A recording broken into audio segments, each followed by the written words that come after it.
hope you enjoy the story. Let's begin.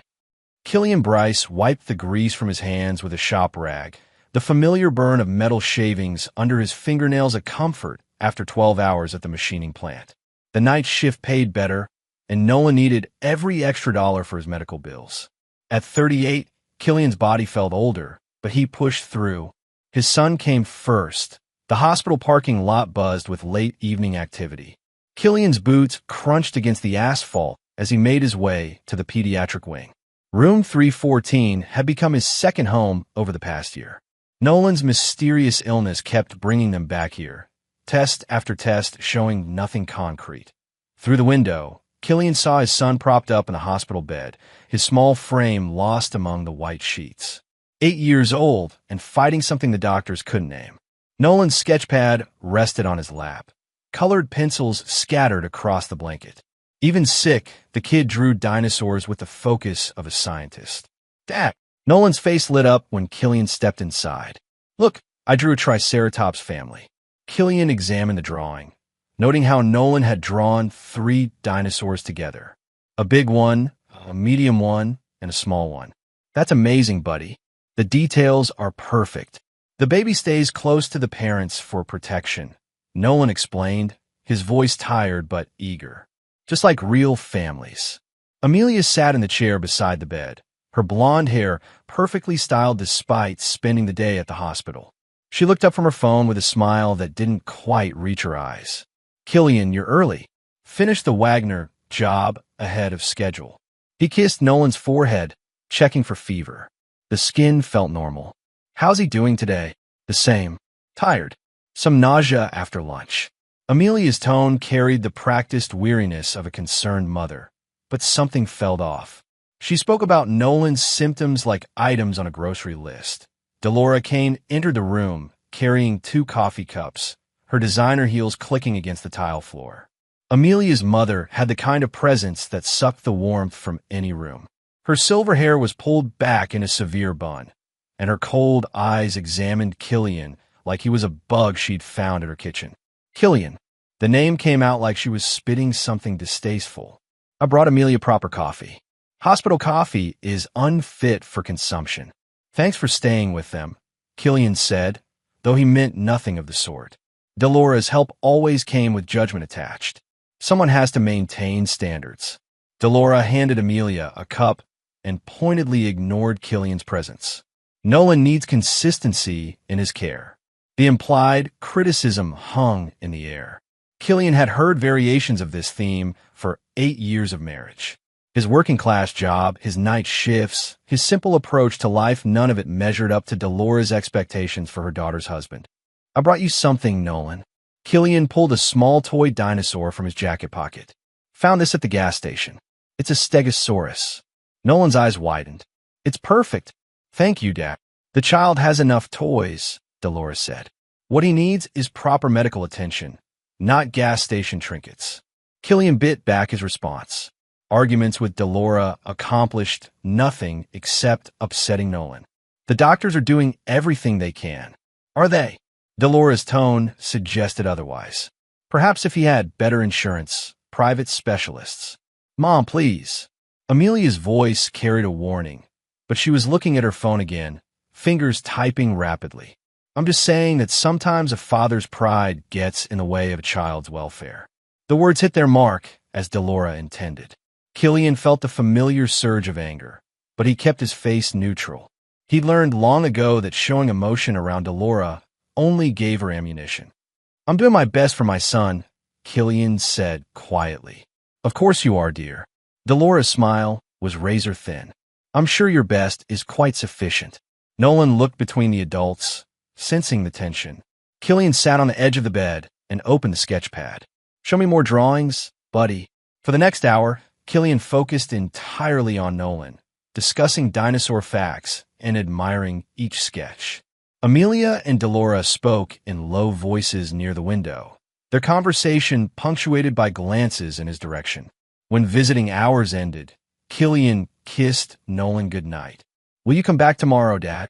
Every day until you come home, Killian promised. Walking to the parking lot, Killian noticed Amelia and Delora remained in deep conversation beside Delora's Mercedes. Their body language suggested conspiracy rather than concern. Delora gestured emphatically while Amelia nodded. Neither woman noticed Killian watching from across the lot. Something cold settled in his stomach, but he pushed the feeling away. His family was under stress. Everyone dealt with worry differently. Saturday afternoon found Killian standing over Jasper Tierney's grill, beer in hand, and the scent of barbecuing meat filling the air. Jasper's backyard provided a welcome escape from hospital rooms and the constant undercurrent of tension at home. The bar owner had been Killian's friend since their Marine days, and his house remained one of the few places Killian could relax. "How's the boy doing?" Jasper flipped burgers with the precision of a man who'd fed hundreds of customers over the years. "Better some days, worse others. The doctors keep running tests." Killian took a long pull from his beer. "They can't find anything definitive. Kids are tough. He'll bounce back." Killian nodded, though doubt gnawed at him. Nolan's illness followed no clear pattern. Good days mixed with bad ones in ways that made no medical sense. The symptoms appeared and disappeared like someone was controlling them. "Dad, look!" Nolan ran across the yard, a foam airplane in his hand. Despite his recent hospital stay, he seemed energetic today. "Uncle Jasper showed me how to make it fly in loops." "That's great, buddy." Killian smiled, watching his son's enthusiasm. These moments of normalcy felt precious. Amelia sat at the patio table with two other wives, her laugh carrying across the yard. She wore a sundress that showed off her figure and makeup applied with care. Delora occupied the chair beside her, wearing enough jewelry to fund a small car. The older woman's disapproving gaze swept the modest gathering. "I don't understand why Amelia insists on these gatherings," Delora said, her voice pitched to Carrie. "Surely there are more appropriate social circles." One of the other wives shifted uncomfortably. Everyone knew Delora's opinion of Killian's friends and their working-class lifestyle. "These are good people, Mom," Amelia said, though her tone lacked conviction. "Good people, perhaps, but hardly ambitious. A woman should encourage her husband to reach higher, not settle for mediocrity." Killian pretended not to hear, but the words stung. 8 years of marriage, and Delora still treated him like a mistake Amelia needed to correct. What bothered him more was how rarely Amelia defended him anymore. "Killian works hard," Jasper said loudly, his jaw set. "Honest work pays the bills." "Oh, I'm sure he does his best," Delora replied with false sweetness. "Some people are simply content with less." The conversation died. Jasper's eyes found Killian's, a question in them. Killian shook his head slightly. Starting a fight would only make things worse for Amelia. "I need another beer," Killian said, heading inside. The kitchen provided temporary sanctuary. Through the window, he watched Nolan chase butterflies while the adults pretended the tension didn't exist. His phone buzzed with a text from work about Monday's schedule. Normal life continued despite everything feeling fragmented. Amelia's voice drifted through the screen door. She stood near the far corner of the patio. Phone pressed her ear. Her body language suggested secrecy, shoulders hunched, voice lowered. "No, not yet," she was saying. "The timing has to be perfect." Killian moved closer to the window, straining to hear. "I know you're tired of waiting," Amelia continued, "but we stick to the plan. Everything depends on the next steps." She paused, listening to whoever was on the other end. "Of course I'm sure. He doesn't suspect anything. He's too focused on Nolan to notice what's really happening." The words hit Killian like a physical blow. He set his beer down with trembling hands, mind racing through possible explanations. Who was she talking to? What plan? What didn't he notice? "I have to go," Amelia said quickly. "We'll talk more tonight." Killian moved away from the window before she turned around. When Amelia returned to the group, her smile looked forced. She avoided his eyes and resumed her conversation with the other wives as if nothing had happened. For the rest of the afternoon, Killian watched his wife more carefully. She checked her phone constantly, typed messages when she thought no one was looking, and seemed distracted even during conversations with friends. This wasn't the behavior of a worried mother. This was something else entirely. Driving home, Nolan fell asleep in the back seat while Amelia stared out the passenger window. The silence felt heavy with unspoken questions. "Everything okay?" Killian asked. "Just tired. It's been a long week." "Who called earlier?" "At Jasper's." Amelia's body tensed slightly. "A friend from yoga class. Nothing important." The lie came easily, which made it worse. How long had she been lying to him? What else had he missed while focusing on Nolan's health? That night, after Amelia fell asleep, Killian sat at the kitchen table with a notebook and pen.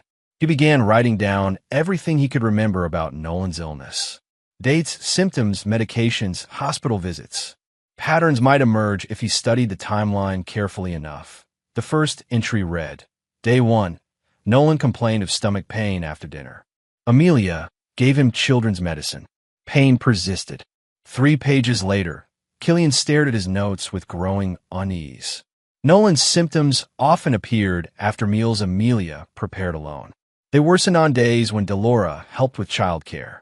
They improved during Killian's days off when he supervised everything personally. Correlation didn't prove causation, but the pattern was undeniable. His son got sicker when certain people had access to his food and medicine. People who claimed to love him most.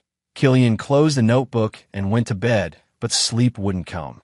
Tomorrow he would start paying closer attention to everything. If his suspicions were wrong, he'd feel foolish but relieved. If they were right, he couldn't finish that thought. Not yet. The hospital corridor was quieter at 10:30 p.m., most visitors long gone. Killian had stayed late at the plant finishing a rush order, and guilt gnawed at him as he approached Nolan's room. His son had been readmitted that morning after another episode of mysterious symptoms. Laughter echoed from inside the room light, casual laughter that seemed out of place given the circumstances. Killian paused outside the partially open door, confused by the tone. When your child was sick enough for hospitalization, laughter felt wrong. "It'll be over soon." Delora's voice carried clearly through the gap. Killian froze. Something in her tone made his blood run cold. Not the voice of a concerned grandmother, but something calculating and cold. "As long as no one finds out," Amelia replied, her voice equally casual. The words hit Killian like a sledgehammer. His knees nearly buckled as the full implication sank in. They were talking about Nolan's illness like it was a project with an endpoint, something they were controlling. With trembling hands, Killian pulled out his phone and started recording. The device felt foreign in his shaking fingers, but he managed to activate the voice recorder just as Delora spoke again. "The boy's tougher than expected, but children are resilient. A little more patience, and—" "Shoo!" Amelia's voice dropped to a whisper. "Someone might hear." "Who?" "Your husband is at work, and the nurses are busy. We have privacy. I still don't like talking about it here. You worry too much. He suspects nothing. Too busy playing the devoted father to see what's right in front of him." Killian's heart hammered against his ribs.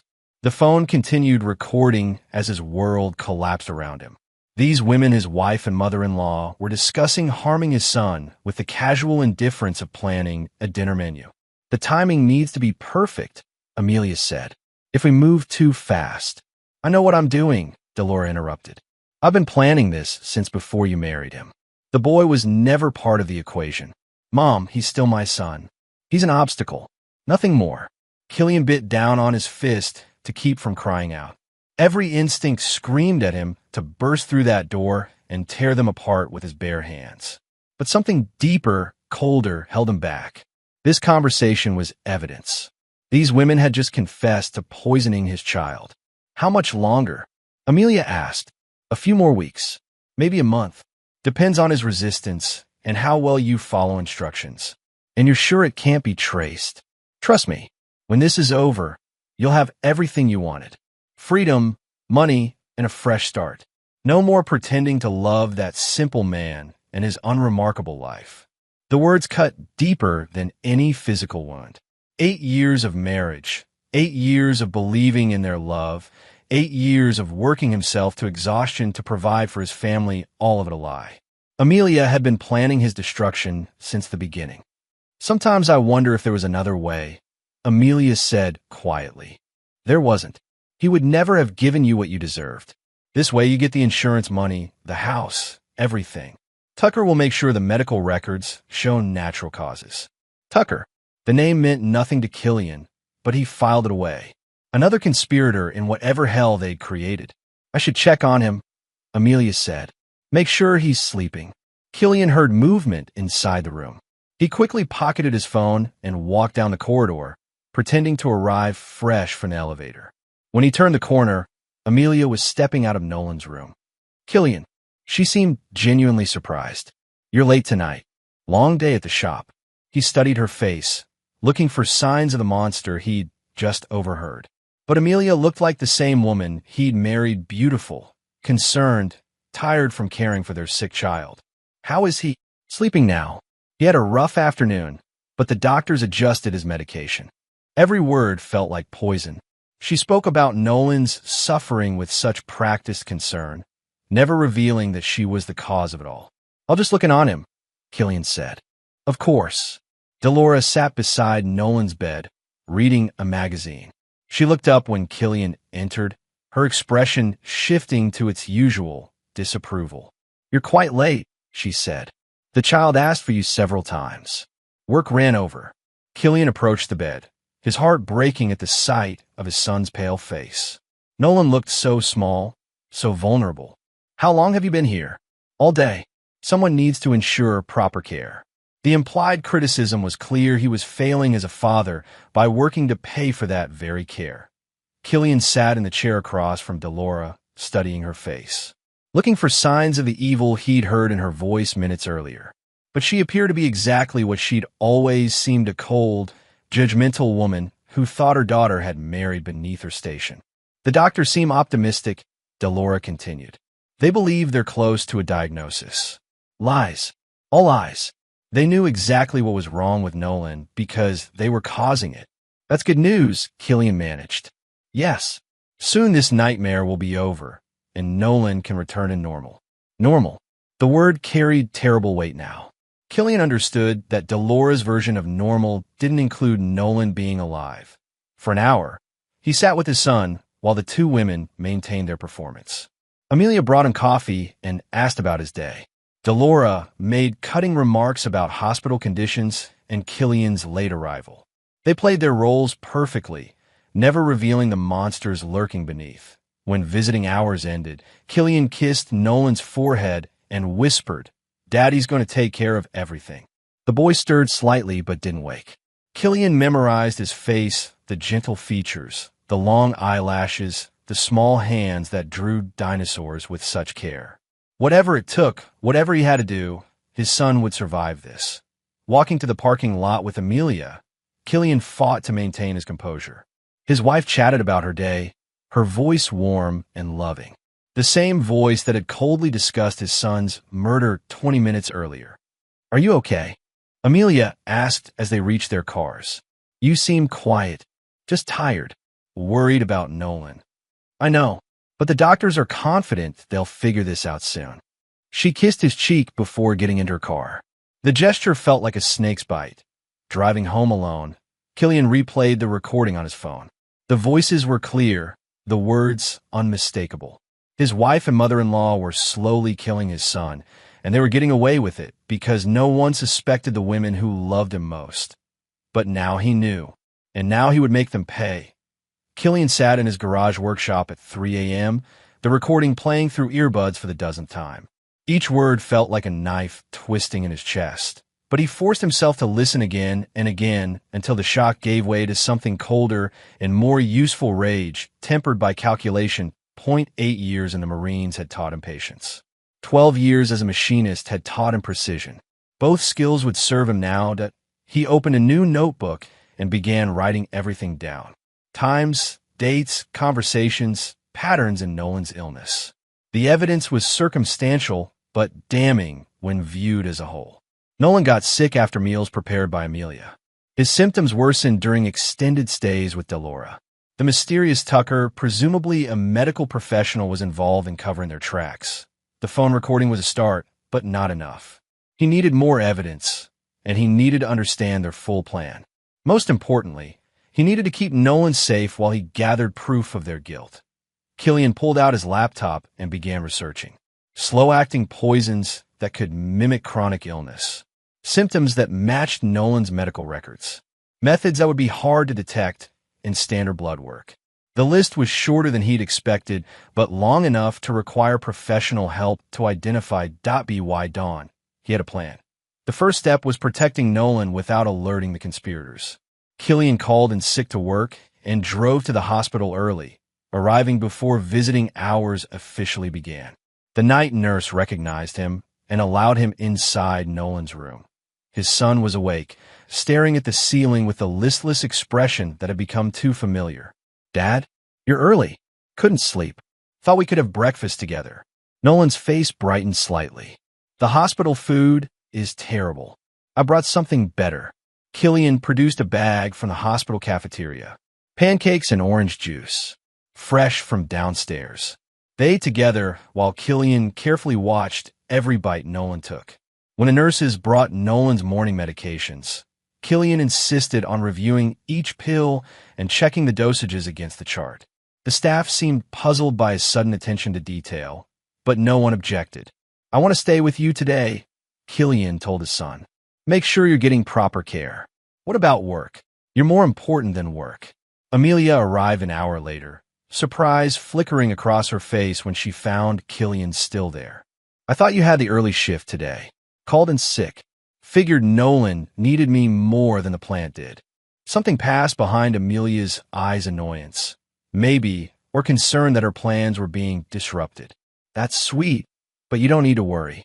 Mom and I have everything under control." "I'm sure you do, but I want to be here." Delora entered the room, carrying her usual coffee and wearing her usual scowl. She stopped short when she saw Killian. "You're here early. Took the day off. How responsible." The word dripped with sarcasm. "I hope your employer appreciates such dedication to family time." "My family comes first," Killian said, meeting her gaze directly. "Always." For the next several hours, Killian observed everything. How Delora and Amelia interacted with the medical staff. What they did when they thought he wasn't watching. How they reacted to his continued presence. The most telling moment came during lunch. A nurse brought Nolan's meal, but before the boy could eat, Delora intervened. "Let me check that first, dear. Hospital food can be quite questionable." She fussed with the tray, rearranging items and adding seasoning from a small container in her purse. The gesture looked motherly, but Killian now understood its true purpose. "Actually," Killian said, standing up, "I think I'll get Nolan something from the cafeteria." He mentioned wanting a grilled cheese sandwich. "That's unnecessary," Dolores said quickly. "This meal is perfectly adequate. I insist." Killian's tone brooked no argument. "Come on, buddy. Let's go pick out lunch together." Nolan seemed confused but happy to leave the room. As they walked down the corridor, Killian glanced back to see Delora and Amelia in heated whispered conversation. In the cafeteria, Killian let Nolan choose his own food and watch him eat every bite. Color returned to the boy's cheeks, and his energy improved noticeably. "I feel better today," Nolan said, working on a chocolate chip cookie. "Good. That's very good. Dad, why are you staring at me funny?" "Just happy to see you eating well." That afternoon, while Amelia and Delora stepped out for coffee, Killian called an old Marine buddy who worked private security. "I need surveillance equipment," he said quietly. "Cameras, recording devices. Something small and undetectable."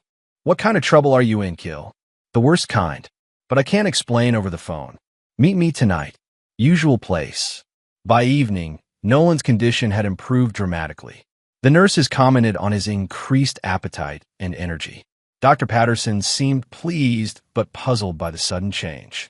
"Sometimes these mysterious illnesses resolve as quickly as they appear," he told Killian and Amelia. "We'll keep him overnight for observation, but he might be able to go home tomorrow." Amelia smiled brightly. "That's wonderful news." But Killian caught the flash of frustration in her eyes before she composed her expression. His son getting better wasn't wonderful news for her, it was a setback. That night, Killian met his old Marine buddy Vic in the parking lot of the 24-hour diner. Vic handed over a bag containing tiny cameras, audio recorders, and a sophisticated monitoring system. "This gear will pick up everything," Vic explained. Audio, video, motion detection. You can monitor it all from your phone. What do I owe you? Buy me breakfast and tell me what's really going on. Over coffee and eggs, Killian explained everything. The mysterious illness, the overheard conversation, his growing suspicions. Vic listened without judgment, his face growing darker with each detail. You need to involve the police, Vic said finally. Not yet. I need more evidence. Something unshakable. Be careful, Kill. If these women are capable of poisoning a child, they're capable of anything.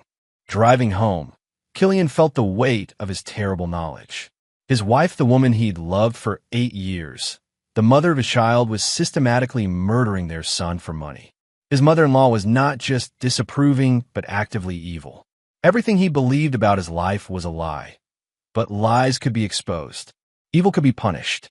And his son would survive this, no matter what it cost. The war had begun, though his enemies didn't know it yet. Killian would use their confidence against them. Let them believe they remained undetected while he gathered the evidence needed to destroy them completely, and oh mercy. No forgiveness. Only justice. 3 days after installing the surveillance equipment, Killian's phone buzzed with motion alerts from the hidden cameras. He was at work, running a late shift at the machining plant, but the timestamp showed activity in his kitchen at 10 p.m. well after Nolan's bedtime. The video feed showed Amelia in the kitchen, but she wasn't alone. A man Killian didn't recognize stood close behind her, his hands on her waist, as she prepared what looked like a late-night snack. The man was tall, well-dressed, with the soft features of someone who'd never done physical labor. Killian's jaw clenched as he watched his wife turn the stranger's arms and kiss him with the passion she'd stopped showing her husband months ago. The betrayal cut deep, but it also provided another piece of the puzzle. Amelia had more motivation than just money. She had a replacement lined up. The audio came through clearly on his earbuds. "Tucker, we can't keep meeting here," Amelia said, her voice breathless. Tucker, the name from the hospital conversation. Killian turned up the volume and started recording the feed on his phone. "Where else can we go?" "My place is being watched by process servers," the man replied. "Besides, your husband works nights. We have hours. It's still risky. What if he comes home early? Then we stick to the story. I'm here as Nolan's consulting pharmacist, reviewing his medications." Tucker's smile was cold and calculating. "Which reminds me, how's our little patient doing?" "Better since Killian started hovering. I haven't been able to give him the full dosage. That's a problem. We need to accelerate the timeline." Killian's hands shook as he continued recording. They were discussing increasing the poison dosage because his presence was interfering with their murder plot. "I can't speed things up if you won't leave Nolan alone," Amelia protested. "Then we find another way. The lawsuit settlement is due next month. I need that money, Amelia. My creditors aren't patient people." So Tucker was in debt, desperate enough to help murder a child for financial gain. Killian filed that information away with the rest. "Maybe we should wait," Amelia said. "Find another solution." "There is no other solution." Tucker's voice turned harsh. "I'm facing criminal charges if I can't pay what I owe. Your mother promised me a way out, and I'm holding her to it. Don't threaten my mother." "I'm not threatening anyone. I'm stating facts. We all have too much to lose to back out now." They moved out of camera range, but the audio continued, picking up their conversation from the living room. "Show me what you've been giving him," Tucker said. Killian heard the sound of pills rattling, papers rustling. "Good, but we need to increase the frequency. Every meal, every snack. No exceptions." Killian's been preparing most of Nolan's food lately. Then you find a way around that. Slip it into his drinks. Hide it in treats. I don't care how you do it, just get it done. And if Killian gets suspicious, he won't. According to your mother, he's too simple to figure out complex schemes. Just keep playing the devoted wife and worried mother. The conversation continued for another hour, revealing the full scope of their plan. Tucker Rain was a pharmacist facing both civil and criminal charges for embezzling from his practice. Delora had approached him months ago with a proposal to help them slowly poison Nolan while making it look like natural illness, and sharing the insurance payout and Amelia's eventual inheritance. The method was elegant in its cruelty. Small doses of a slow-acting toxin that mimicked chronic childhood illness. Symptoms that would confuse doctors and gradually weaken Nolan until his system finally shut down. Tucker's medical knowledge let him falsify records and steer the investigation away from poisoning. But the plan had a fatal flaw. They'd underestimated both Nolan's resilience and his father's dedication. Killian's increased involvement had disrupted their timeline, and Tucker's mounting legal troubles made him desperate to accelerate the murder. Around midnight, Tucker left through the back door, while Amelia cleaned the kitchen. Killian watched his wife move through their home, straightening pillows and washing dishes, playing the role of perfect housewife while planning their son's death. When Killian's shift ended at 6 a.m., he drove straight to the bank. The surveillance had provided another crucial piece of information. Amelia and Tucker had discussed transferring funds to hidden accounts. Thomas see what financial crimes accompanied the attempted murder. aita the bank. Killian requested account statements for all their joint accounts going back 6 months. What he found made his blood boil. Systematic transfers of small amounts to accounts he'd never seen before. Forged signatures on withdrawal slips. His wife had been stealing from him while plotting to kill his son. The amounts weren't huge individually, a few hundred here, 1,000 there, but they added up to nearly $15,000. Money Killian had earned through overtime shifts and weekend work. Money meant to pay for Nolan's medical care and their family's future. "Is there a problem with these transactions?" the bank manager asked, noting Killian's expression. "I need copies of everything," Killian said. "All statements, all withdrawal records, all signatures. Of course. Is this for legal proceedings?" "It will be." Armed with financial evidence of theft and recorded proof of the murder conspiracy, Killian began phase 2 of his plan. If Amelia and Delora thought they could destroy his family and steal his money, they were about to learn how wrong they could be. But first, he needed to ensure Nolan's safety while he built an unshakable case. One mistake, one moment of inattention, and these monsters might succeed in killing his son. Killian's garage workshop had transformed into a command center. Bank statements covered one wall, connected by red string to photographs and transcribed conversations. Surveillance footage played on his laptop, while audio recordings provided soundtrack to his rage. 2 weeks of careful observation had revealed the full scope of his family's betrayal. The hidden cameras captured everything. Amelia crushing pills into Nolan's apple juice when she thought Killian was sleeping. Delora mixing powder into the boys' oatmeal during her helpful babysitting sessions. Tucker arriving for late-night strategy meetings where they discussed accelerating the timeline. But Killian had a strategy of his own. While maintaining the appearance of a devoted but clueless husband, he'd begun replacing their poison with harmless substitutes. When Amelia reached for the concealed vial in her purse, she found tablets that looked identical but contained nothing more dangerous than calcium supplements. When Delora added her special vitamins to Nolan's food, she was actually giving him real vitamins that improved his health. The results were striking. Nolan's energy returned day by day. His appetite improved. The mysterious symptoms that had puzzled doctors began disappearing as the actual poison left his system. "He's looking so much better," Cambria Knox said during her visit that afternoon. Killian's childhood friend had stopped by with homemade soup, as she often did when Nolan was unwell. But unlike Amelia and Delora, Cambria's concern felt genuine. Her presence in their house felt like a reminder of what real love looked like. "The doctors think they finally found the right treatment," Killian lied smoothly. "I'm so glad." Cambria watched Nolan playing with his dinosaur toys, her expression troubled. "Can I ask you something?"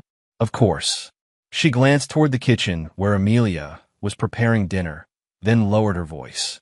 "Have you noticed anything odd about how Amelia talks about Nolan's illness?" Killian's heart rate spiked, but he kept his expression neutral. "What do you mean?" "It's probably nothing. But at the grocery store last week, she was talking to another mother about it. Most parents get emotional discussing their child's health problems, but Amelia seemed almost clinical, like she was describing someone else's kid. The observation cut straight to the truth. Killian had noticed the same disconnect. Amelia performed concern when others were watching, but lacked the raw emotion of a genuinely worried mother. "She handles stress differently than I do," Killian said carefully. "Maybe that's it." Cambria didn't look convinced. I've known you since we were kids, Kill. You're a good father. If anyone can help Nolan get through this, it's you. Thanks, Cam. That means a lot. After Cambria left, Killian found Amelia in the kitchen. Phone pressed to her ear and voice lowered to a whisper. I know you're frustrated, she was saying, but the situation is more complicated now. Killian pretended to be checking the mail while listening. He's getting better instead of worse. Tucker thinks someone's interfering with the medication. A pause while the other party responded. No, Killian doesn't suspect anything. He's just being more protective than usual. Another pause. Fine, we'll meet tomorrow night. But this needs to end soon. Tucker's creditors are getting impatient. Amelia hung up and noticed Killian in the doorway. Just coordinating with Mom about tomorrow's doctor visit, she said smoothly. Good. I want to be there for that appointment. Of course. We should all be there. That night, while Amelia slept, Killian reviewed the financial records again. The pattern was clear, systematic theft designed to look like legitimate expenses. Amelia had been siphoning money for months, building a nest egg for her new life with Tucker. But she'd made a crucial mistake. Several of the forged withdrawal slips bore signatures that didn't quite match Killian's handwriting. Bank security cameras would show Amelia making withdrawals she claimed he authorized. When the time came, those discrepancies would prove fraud. Killian's phone buzzed with a motion alert from the kitchen camera. The timestamp showed 2 a.m. well past anyone's normal bedtime. He switched to the live feed and watched Delora enter through the back door, moving quietly through the darkened house. She went straight to the kitchen cabinet where they kept Nolan's medications. But instead of finding the poison she'd hidden there, she found the harmless substitutes Killian had left in their place. Her face twisted with confusion and anger as she examined the pills. Delora quickly grabbed her phone and typed a message. Seconds later, Killian's audio surveillance picked up Amelia's phone buzzing in the bedroom. He heard his wife slip out of bed and pad downstairs. What are you doing here? Amelia whispered when she reached the kitchen. Something's wrong. The medication has been switched. That's impossible. I checked it yesterday. Look for yourself. Killian watched his wife examine the pills with growing alarm. These women had been so confident in their deception that the possibility of discovery seemed to genuinely shock them. Someone knows, Dolores said flatly. Who? Killian doesn't have access to these pills. Then who does? The two women stood in Killian's kitchen at 2 in the morning, discussing the failure of their murder plot with the casual tone of people whose dinner reservation had been canceled. We need to call Tucker, Amelia finally said. Absolutely not. Phone calls can be traced. Then what do? We accelerate everything. If someone is interfering, we need to finish this before they can expose us. The cold calculation in Dolores' voice made Killian's skin crawl. Even faced with potential discovery, her primary concern was completing the murder of her grandson. How do we accelerate? Direct injection. Tucker can provide something fast-acting that mimics an allergic reaction or seizure. Make it look like sudden onset of whatever illness the doctors think Nolan has. That's too risky. If they find injection marks, they won't look for injection marks if it appears to be natural progression of his existing condition. Killian gripped his phone tighter, rage building as these monsters discussed murdering his son with lethal injection. But he forced himself to remain calm and keep recording. Every word was evidence that would put them in prison. When? Amelia asked.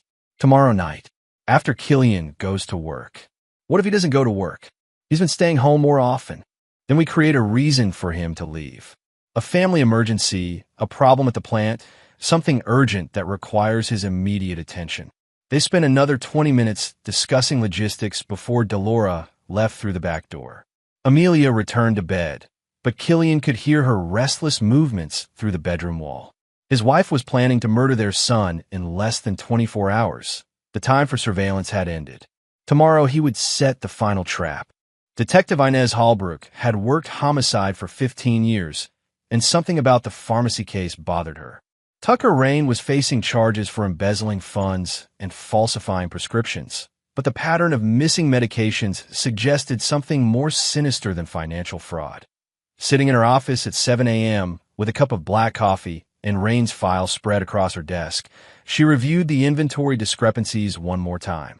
The missing drugs weren't typical street narcotics or painkillers that addicts craved. Instead, they were medications that could cause slow, chronic illness if administered incorrectly or deliberately. The phone call from an anonymous tip line had come in at 6:30. Detective Holbrook, you should look into Tucker Rain's connection to the Bryce family. The kid who's been in and out of the hospital all year. Who is this? Someone who cares about that boy's safety. Check Rain's financial records against Amelia Bryce's bank accounts. Look for patterns. The line had gone dead before she could ask more questions, but 15 years of police work had taught her to trust her instincts. Anonymous tips usually came from people who couldn't speak openly, family members, co-workers, or criminals with consciences that a quick database search revealed that Nolan Bryce, age 8, had been treated at Portland General 17 times in the past year for mysterious illness. His mother, Amelia Bryce, had been present for every visit. The attending physicians had run extensive tests but found no definitive diagnosis. More interesting was Tucker Rain's connection to the case. He'd served as a consulting pharmacist on 3 of Nolan's admissions, reviewing the boy's medications and making recommendations. For a man facing criminal charges, he seemed unusually interested in one specific patient. Holbrook pulled Rain's financial records and cross-referenced them with the Bryce family's bank accounts. What she found made her reach for her car keys. Several large deposits to Rain's personal account corresponded with withdrawals from accounts linked to Delora Kane, Amelia Bryce's mother. The amounts were substantial enough to suggest payment for services, but what services would an elderly woman need from a disgraced pharmacist?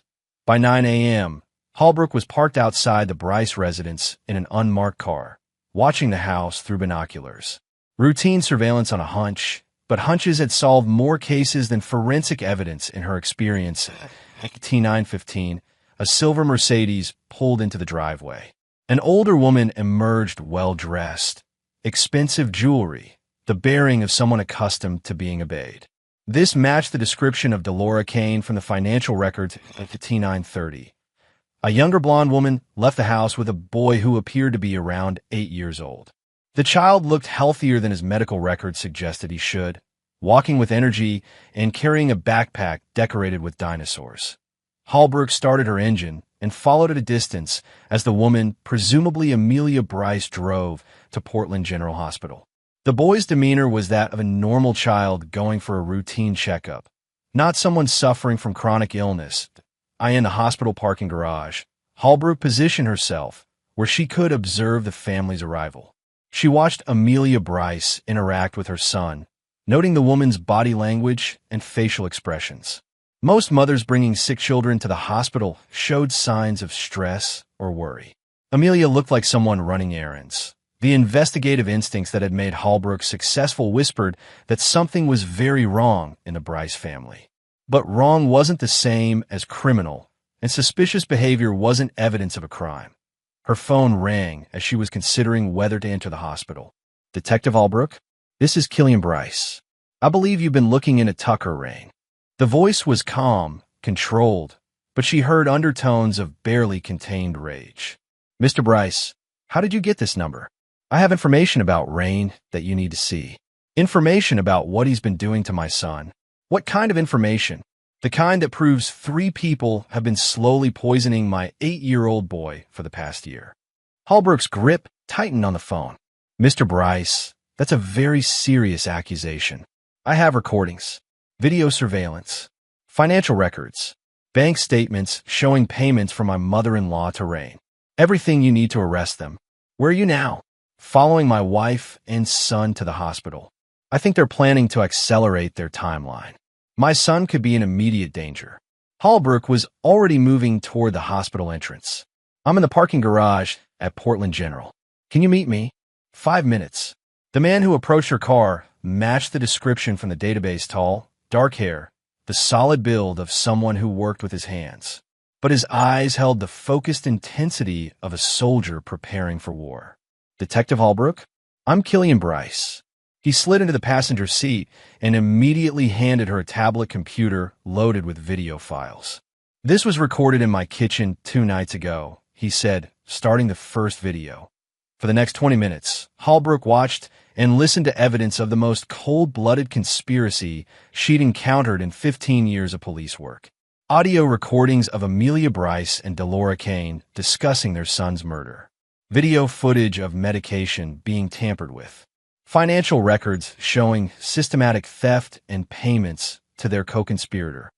"Jesus Christ," she whispered as the final recording ended. "There's more. They're planning to kill him tonight with a lethal injection. Make it look like his illness finally overwhelmed his system. How long have you known about this?" 3 weeks. I've been gathering evidence and protecting Nolan by replacing their poison with harmless pills. Why didn't you come to police immediately? Killian's jaw tightened. Because I needed unshakable proof. These people have been fooling doctors and social workers for a year. I couldn't risk them talking their way out of charges. Holbrook understood. Domestic cases involving children were notoriously difficult to prosecute, especially when the accused were educated, well-spoken people who projected normalcy. But the evidence Killian had gathered was overwhelming. "We need to get your son somewhere safe while we execute arrest warrants," she said. "They're in the hospital now. Delora is probably meeting them there. Then we go now. But Mr. Bryce, when we make arrests, you cannot be involved in any confrontation. Let us handle this legally. As long as my son is safe, I don't care how you handle it." But Holbrook saw something in his eyes that suggested Killian Bryce would take matters into his own hands if the legal system failed him. She couldn't blame him for that rage, but she needed to ensure justice was served through proper channels. "Let's go get your boy," she said. The hidden camera Killian had installed in the kitchen activated at 11 p.m., triggered by movement in the darkened house. He watched the live feed from his phone while sitting in his truck outside Portland General Hospital, where he'd supposedly been called for an emergency regarding Nolan's latest test results. The emergency was fake, orchestrated by Amelia to get him away from the house. But instead of rushing inside the hospital, Killian remained in the parking lot, monitoring the surveillance system that would capture his wife and mother-in-law in their final act of betrayal. Delora entered first, using the key Amelia had given her months ago. She moved through the house with the confidence of someone following a rehearsed plan, going straight to the kitchen, where she began preparing materials on the counter. The camera captured everything in crystal-clear detail as Delora laid out syringes, medication vials, and alcohol wipes with the precision of a medical professional. Her movements were calm, methodical, showing no hesitation about what she was planning to do. Amelia arrived 20 minutes later with Nolan, who was rubbing his eyes and complaining about being woken up for another medical emergency. "Why can't I stay with Dad at the hospital?" Nolan asked as they entered the kitchen. "Because Grandma needs to give you special medicine that will make you feel better," Amelia said, her voice saccharine with false concern. "I don't want any more medicine. I feel fine now."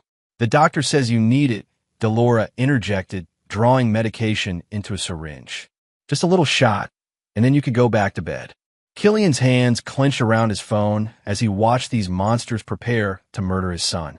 But he forced himself to wait just a moment longer, until they incriminated themselves beyond any possibility of denial.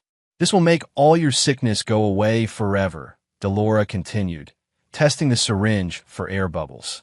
"Forever?" Nolan looked confused. "But Dad says medicine takes time to work." "Your father doesn't understand medicine like we do," Amelia said. "Grandma knows exactly what you need." The words were captured clearly by the audio system. Two women discussing permanent solutions and dismissing the child's father while preparing to inject him with lethal drugs. Evidence that no jury would ignore. Delora approached Nolan with a syringe while Amelia held the boy's arm steady. This was the moment any longer and his son would be in real danger. Killian burst through the front door with Detective Holbrook and two uniformed officers behind him. "Police, step away from the child." The scene froze like a tableau. Delora stood with the syringe inches from Nolan's arm, while Amelia gripped the boy's shoulders. Both women stared at the officers with expressions of pure shock. "What's happening?" Nolan cried, frightened by the sudden invasion of armed strangers. "It's okay, buddy," Killian said, moving quickly to his son's side. "These are police officers. They're here to help." "Drop the syringe and step back," Holbrook ordered, Her weapon drawn but pointed down to Delora's face cycled through several emotions: surprise, anger, and finally cold calculation. "Officer, I'm administering prescribed medication to my grandson. This is a medical emergency.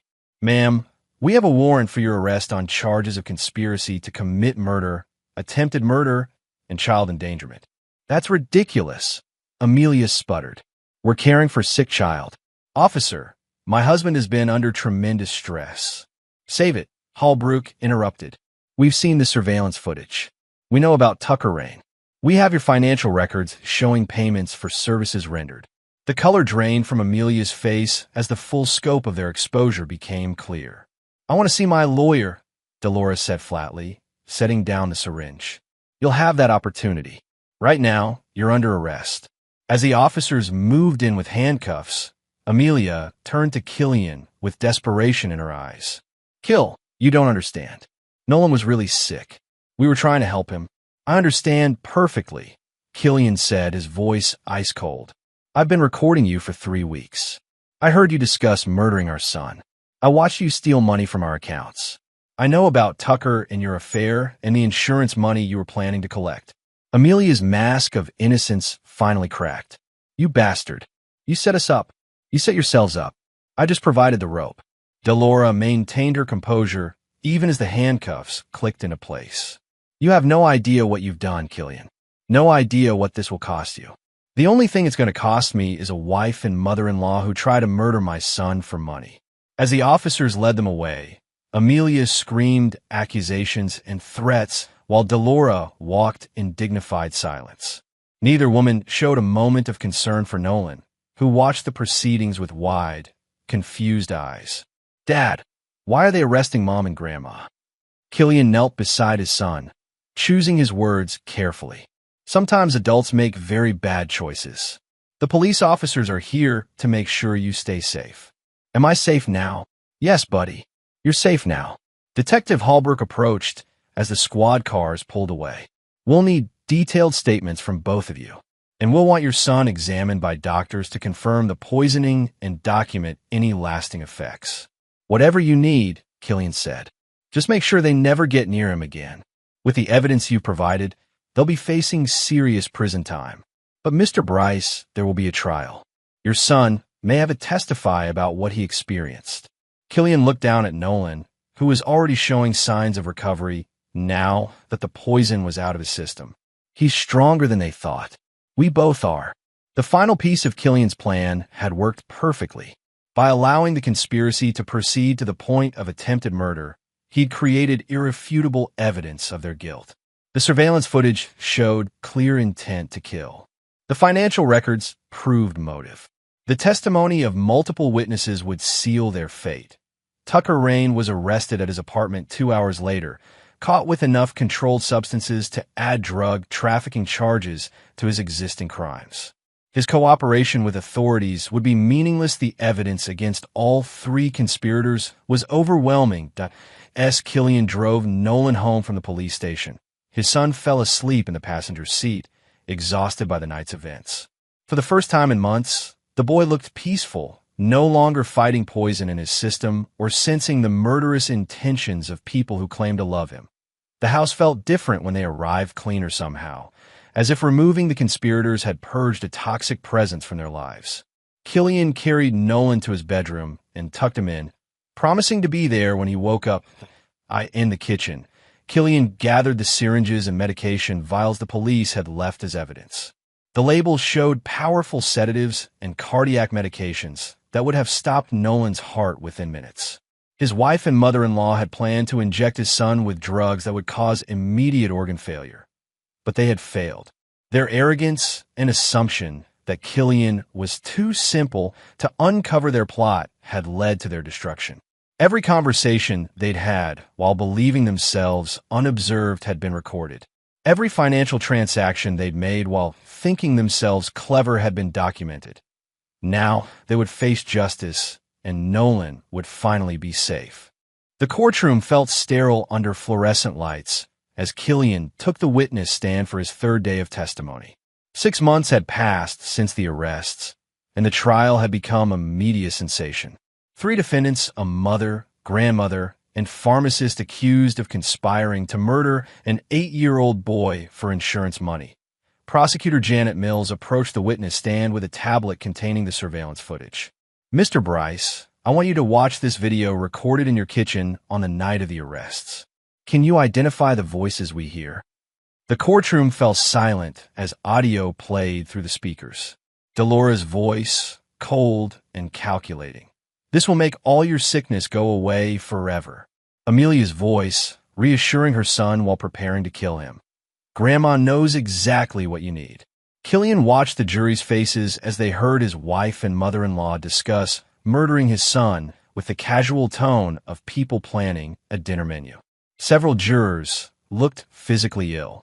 "Mr. Bryce, how did you feel when you heard these words being spoken to your son?" "Like I was watching strangers," Killian replied, his voice steady despite the rage that still burned in his chest. "The women I thought I knew would never have harmed Nolan. These people were something else entirely." Defense attorney Robert Chun tried a different approach during cross-examination. "Mr. Bryce, isn't it true that you set up surveillance in your own home without your wife's knowledge or consent?" "Yes." "And you recorded private conversations between family members?" "Yes." "You essentially spied on your own family for weeks." "I protected my son from people who were trying to kill him." Chun pressed harder. "But you never confronted your wife directly about your suspicions. You never gave her a chance to explain." "Explain what?" Killian's voice turned sharp. "How do you explain crushing poison into a child's food? How do you explain stealing money while planning your son's funeral?" "Objection," Chun called. "Sustained." Judge Morrison ruled. "Mr. Bryce, please limit your responses to the questions asked." But the damage was done. The jury had heard the raw emotion in Killian's voice, the fury of a father who discovered the people he trusted most were monsters. The prosecution's case was overwhelming. 3 weeks of surveillance footage showing systematic poisoning. Audio recordings of conspiracy discussions. Financial records proving payments between co-conspirators. Medical testimony confirming that Nolan's symptoms matched poisoning rather than natural illness, the doctor. Patricia Vance, the toxicologist who'd analyzed Nolan's blood samples, delivered devastating testimony. The levels of carbamazepine and lithium in the child's system were consistent with chronic poisoning over several months. These medications, when given to someone who doesn't need them, cause exactly the symptoms Mr. Nolan Bryce experienced.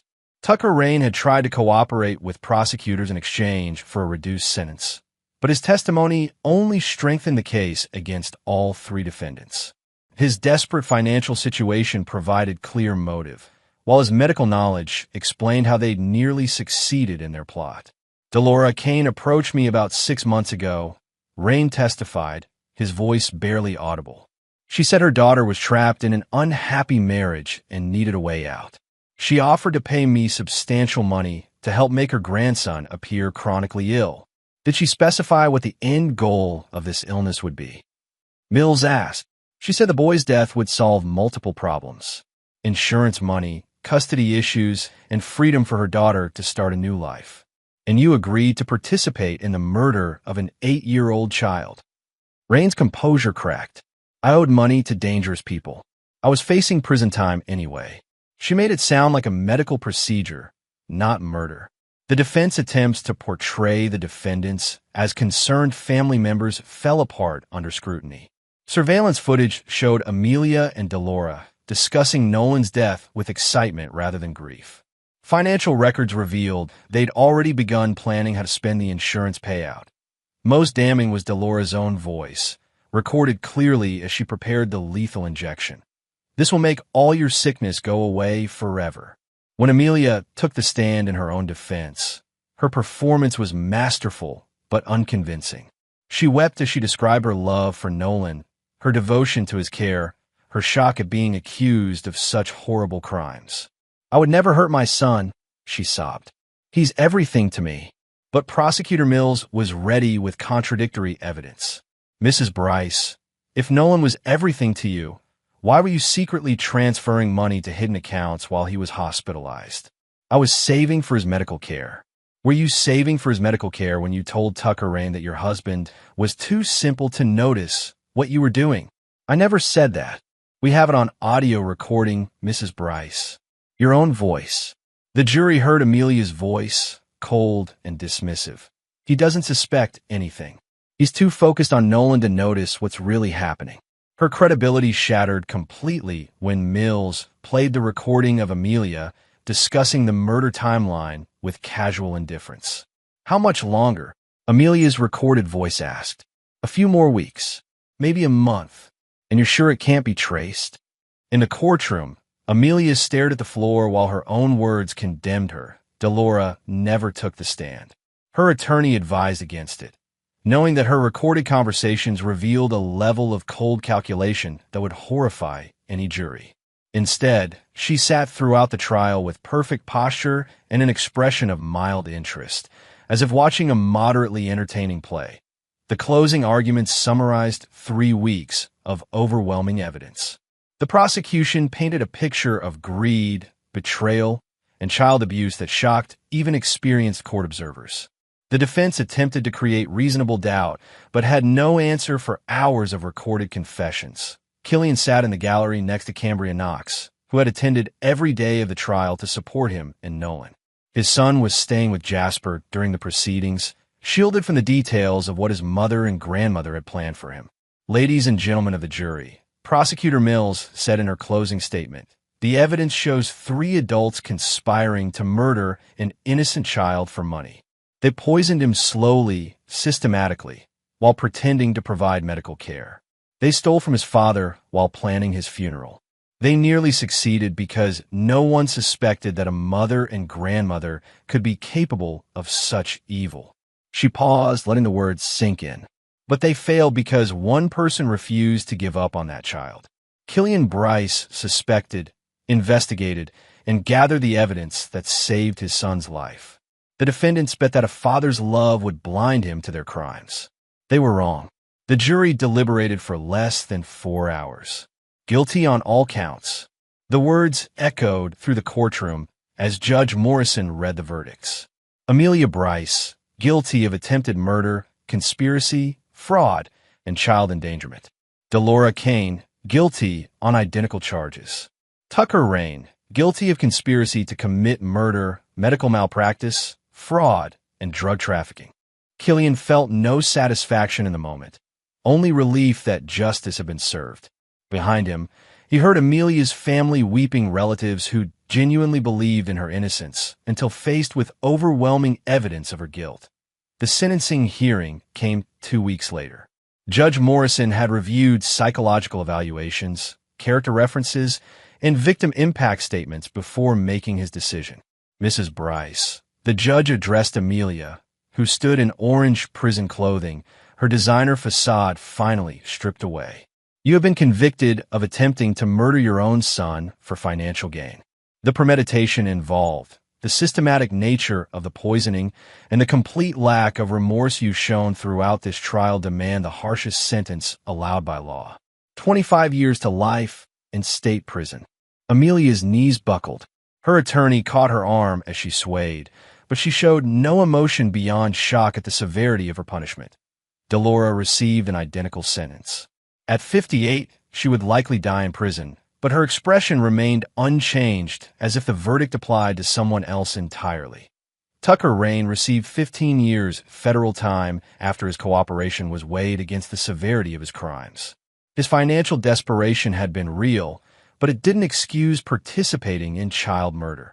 After the sentencing, Killian walked out of the courthouse with Cambria beside him. Reporters shouted questions, but he ignored them all. The legal proceedings were finished, but the real work of rebuilding his life was just beginning. How does it feel? Cambria asked as they reached his truck. Empty, Killian admitted. I thought I'd feel something more when it was over. Relief, maybe. Satisfaction. You feel empty because the people you loved turn out to be monsters. Justice doesn't fix that kind of betrayal. They drove to Jasper's house to collect Nolan, who'd been carefully shielded from the trial details. The 8-year-old knew his mother and grandmother had been arrested for hurting him, but he didn't understand the full scope of their crimes. Dad! Nolan ran to Killian as they entered Jasper's living room. Uncle Jasper taught me how to play chess. That's great, buddy. Killian hugged his son tightly, feeling the solid warmth of him. Nolan had gained 15 pounds since the poisoning stopped, and his color had returned to normal. The child who'd been slowly dying was now healthy and energetic. "Are we going home now?" "Yes, we're going home." But home felt different now. Killian had changed the locks, repainted rooms, and removed every trace of Amelia and Dolores' presence. Still, memories lingered in every corner. 8 years of shared life that had been built on lies. That night, as Killian tucked Nolan into bed, his son asked the question he'd been avoiding. "Will I see Mom again?" Killian had prepared for this moment, but it still felt like walking through a minefield. "Your mom made some very bad choices that hurt people. She has to stay in a special place for a long time to think about what she did." "How long?" "A very long time, buddy. Maybe forever." Nolan processed this information with a pragmatic acceptance of childhood. "Is she sorry for hurting me?" The question cut deep because Killian knew the truth. Throughout the trial, Amelia had shown remorse only for being caught, not for the pain she'd caused their son. "I don't know if she's sorry," Killian said honestly, "but you don't have to worry about seeing her until you're old enough to decide for yourself." "Okay." Nolan picked up his sketch pad and colored pencils. "I'm drawing a new dinosaur family. Just a dad and a kid this time." "That sounds perfect." 6 months later, Killian received the first letter from Amelia in prison. The envelope sat unopened on his kitchen table for 3 days before he finally read it. "Killian, I know you'll never forgive me, but I need you to know that I never wanted to hurt Nolan. Things got complicated with Mom and Tucker, and I couldn't find a way out. I was trapped in a situation that spiraled beyond my control. Maybe someday you'll understand that I'm not the monster you think I am. Maybe someday Nolan can visit me, and I can explain everything properly. I still love you both." Amelia. Killian read the letter twice, looking for any sign of genuine remorse or acknowledgement of what she'd done. But even from prison, Amelia was still lying, still trying to manipulate him into believing she was a victim rather than a predator. He burned the letter in the fireplace and blocked any future mail from the prison system. Amelia could write 1,000 letters, but he would never read another word from the woman who'd tried to murder his son. Summer arrived with unusual warmth, and Killian found himself with something he hadn't experienced in years. Hope.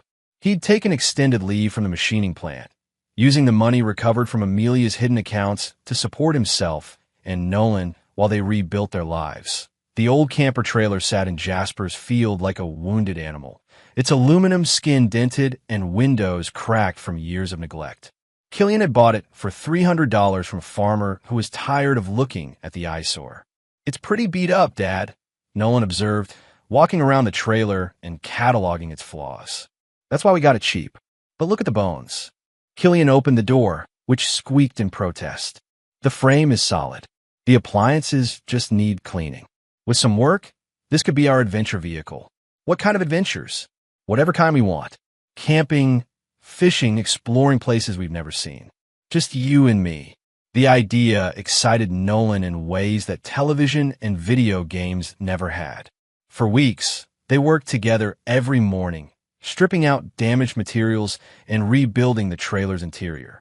Killian taught his son to use tools safely, to measure twice and cut once, to take pride in work done with their own hands. "Why are we fixing this instead of buying a new one?" Nolan asked one afternoon as they sanded the cabinet doors. "Because fixing things teaches us that broken doesn't mean worthless," Killian explained. "Sometimes the best things in life are the ones you repair yourself." The lesson applied to more than camping trailers. Both Killian and Nolan were healing from the damage caused by people who should have protected them. Trust came slowly, but it was coming. Cambria visited regularly, bringing lunch and helping with projects that required extra hands. Her presence felt natural and comfortable in ways that Killian was just beginning to appreciate. She'd loved him quietly for years while he was married to someone else. Never pushing, never demanding, simply being available when he needed a friend. "You're good with him," Cambria said one evening as they watched Nolan practice his woodworking skills. "He's easy to be good with. Pure heart, just like his drawings. I meant you're good at being his father. Single parenting isn't simple, especially after everything you've been through." Killian considered this. I don't feel like I'm doing anything special. Just trying to give him the childhood he deserves. That's exactly what makes you special. The trailer restoration became a metaphor for their lives, stripping away damaged parts, rebuilding with stronger materials, creating something better than what existed before. By August, they had a functioning travel trailer complete with sleeping quarters, a small kitchen, and storage for camping gear. "It's beautiful, Dad," Nolan said, admiring their finished work. "We did good work together." That weekend, they took their first camping trip to the Oregon coast. Nolan had never seen the ocean, and his wonder at the endless horizon reminded Killian how much beauty existed in the world despite all the ugliness they'd survived. They built sandcastles and collected shells. Nolan sketched seabirds while Killian cooked dinner over a camp stove. As darkness fell, they sat by their campfire and watched stars appear in the clear sky. "Dad, are you sad about Mom?" The question came without warning, as children's difficult questions often did. Killian chose his words carefully. "I'm sad about what she chose to do. I'm sad that she couldn't love us the way we deserve to be loved. But I'm not sad that she's gone from our lives. Do you think she really loved me? I think she loved the idea of you. But real love means protecting someone, not hurting them. Real love means putting someone else's happiness before your own. Like how you love me. Exactly like that." Nolan seemed satisfied with this explanation. "I'm glad it's just us now." "Me too, buddy. Me too." 2 nights later, they were roasting marshmallows when Nolan brought up another difficult topic. "Cambria likes you," he announced with the blunt honesty of childhood. "What makes you say that? She looks at you the way you look at me. Like you're important." Killian smiled at his son's perceptiveness. "Would that bother you? If Cambria and I became more than friends, would she move in with us? Maybe. Someday. If that's what we all wanted. Would she try to be my mom? No one will ever try to replace your mom. But Cambria might be someone who loves you and takes care of you like family." Nolan considered this while his marshmallow caught fire. That would be okay. She's nice, and she doesn't lie. The simple statement carried enormous weight. After months of discovering that the people closest to him had been living elaborate lies, Nolan valued honesty above all other qualities. "You're right. She doesn't lie." They finished their camping trip with plans for another adventure the following month. The trailer had given them freedom to explore together, but more importantly, it had given them a project that proved they could build something good from broken pieces. Driving home, Killian realized he was genuinely happy for the first time in months. Not just relieved or grateful, but actively happy. His son was healthy and thriving. His future felt open and full of possibilities. The people who tried to destroy his family were facing the consequences of their choices, that he had survived the worst betrayal imaginable and emerged stronger. 1 year after the arrests, Killian sat in a lawyer's office reviewing the final settlement documents. The state had seized all assets from Amelia's hidden accounts, along with Dolores' savings and investments. After legal fees and restitution for Tucker's other victims, nearly $200,000 remained. This will be held in trust for Nolan until he reaches 18, attorney Patricia Williams explained. The money his mother stole from your family, plus interest and penalties from her other accounts. Killian signed the documents without satisfaction. No amount of money could repair the damage these people had caused, but it would ensure Nolan's future education and security. "There's also this," Williams added, handing him an envelope. "A letter from your wife's attorney. She's requesting a meeting." Killian didn't open the envelope. "I'm not interested in anything she has to say. She claims to have information about other potential victims, children who may have been harmed by similar schemes." The possibility that other families had suffered made Killian's stomach turn, but it didn't change his position. If she has information about other crimes, she can share it with prosecutors. I won't be manipulated into visiting her. Williams nodded. "I understand, but I had to present a request." Driving home, Killian thought about the letter in his jacket pocket. Part of him was curious about what Amelia wanted to say after a year in prison. Had she finally developed genuine remorse? Did she have information that could help other families? But a larger part of him recognized this as another manipulation attempt. Even from prison, Amelia was trying to insert herself back into his life by claiming altruistic motives, He stopped at the gas station and threw the letter away unopened. Tea home. Nolan was in the backyard working on a new drawing. His subject matter had evolved from dinosaurs to camping scenes and adventures with his father. The change reflected his growing confidence and happiness. "Dad, look!" Nolan held up his latest sketch. "It's us fishing at the lake last weekend." The drawing showed two figures beside a mountain lake, fishing poles in hand and smiles on their faces. Nolan had captured something essential about that day: the peace, the connection, the simple joy of being together. "That's perfect, buddy. You're getting really good at drawing people. I want to draw Cambria too. Could she come camping with us next time?" Killian and Cambria had been moving slowly towards something deeper than friendship. She understood that trust came hard after such profound betrayal, and she never pushed for more than he was ready to give. "Would you like that?" "Yeah. She's fun, and she makes you smile different." "Different how?" "Like you used to smile before Mom got mean." The observation surprised Killian. He hadn't realized that Nolan had noticed a change in his demeanor during those final months of marriage, when Amelia's manipulation and criticism had worn him down. "I didn't know you could tell I was unhappy." "Kids notice everything," Nolan said with unusual wisdom. "Adults think we don't understand, but we do." That evening, Killian called Cambria and invited her to join their next camping trip. Her enthusiasm was infectious, reminding him how good it felt to be around someone who genuinely cared about his happiness. "Are you sure Nolan's okay with me coming along?" "It was his idea. He says you make me smile different." "Different how?" "Like I used to before." Killian trailed off, not wanting to bring Amelia into their conversation. "I understand." And Kill. "I'm not going anywhere. Whatever pace you need, whatever time you need to heal, I'll be here." The promise meant everything to someone who'd learned that love could be weaponized by people who claimed to care. 3 weeks later, the three of them sat around a campfire at Crater Lake, watching stars reflect in the impossibly blue water. Nolan had fallen asleep against Killian's shoulder while Cambria leaned against his other side. "This is perfect," she whispered. "Yeah, it is." For the first time since discovering his wife's betrayal, Killian felt genuinely at peace. His son was healthy and happy. His future held possibilities he was excited to explore.